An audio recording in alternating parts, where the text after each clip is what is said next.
গাজী সাহেবের নিজস্ব লোক হওয়াতে আমরা তার সামনে দাঁড়াতে পারিনি। এই দেখুন গাজী সাহেবের সাথে তার ছবি। আওয়ামী লীগের আমলে আমাদেরকে এই জমিতে দখল দেয়নি, বর্তমানে আবার সে বিএনপির লোকজনের সাথে যোগ সাজস করে দিতে চাচ্ছে না।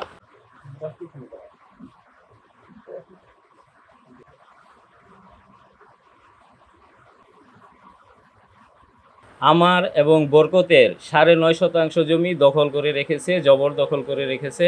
তাদেরকে বিভিন্ন রকমের হুমকি দামকি দিচ্ছে।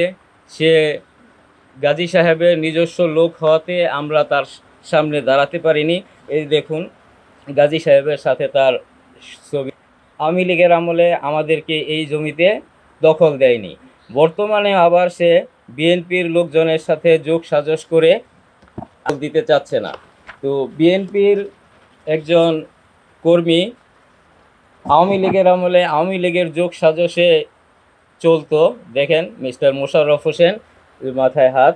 সে এখন নাকি বিএনপির বড় নেতা, সে এখন বিএনপির যোগ সাজসে আবার আমাদেরকে হুমকি দামকি দিচ্ছে এই জমিতে যাতে না যাই, গেলে আমাদেরকে প্রাণনাশের হুমকি দিচ্ছে।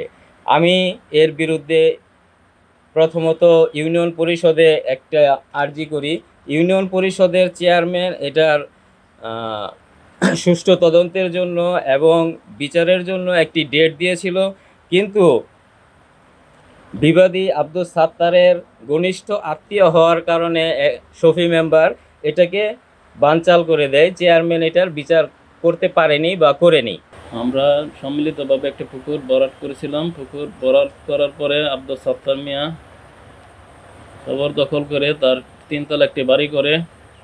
তাই সে এখানে জায়গা বানানোর কথা 13% সামথিং, কিন্তু সে পুরো জায়গায় দখল করে রাখছে এবং বাকি জায়গা তার বড় ভাই আমাদের 9.5% জায়গা দখল করার পায়তারা করছে এবং আমাদের নামে মিথ্যা মামলা দেওয়ার হুমকি করছে এবং প্রাণনাশের হুমকি দিচ্ছে বারবার।